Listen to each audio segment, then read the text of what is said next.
تعمل إيه، وإيه الحاجات اللي أنت محتاج تاخد بالك منها أو تسأل عنها.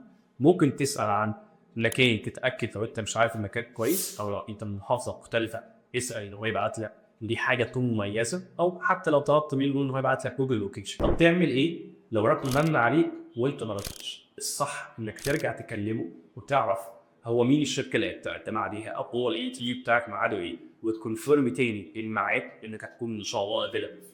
طيب وات اف لو كان جالك اصلا الاكسبتنس في شكل ميل؟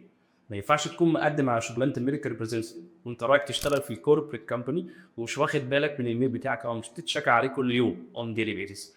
طبيعي الشخص اللي انت بعت له الميل بتاعك السي في مش حاطك في الكونتاكت بيرسون، ولا انت حاطه في الكونتاكت بيرسون، وبالتالي هيجي لك الرد بتاعك ده في الجاك في السبام.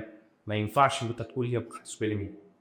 طب انا يا سيدي هفترض ان انت ما خدتش بالك منه، تعمل ايه؟ بسيطه جدا.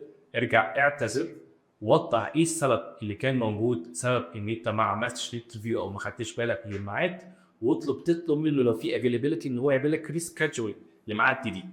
واشكره طبعا او توقع الاوبورتيونيتي انك تكون معاه في الانترفيو.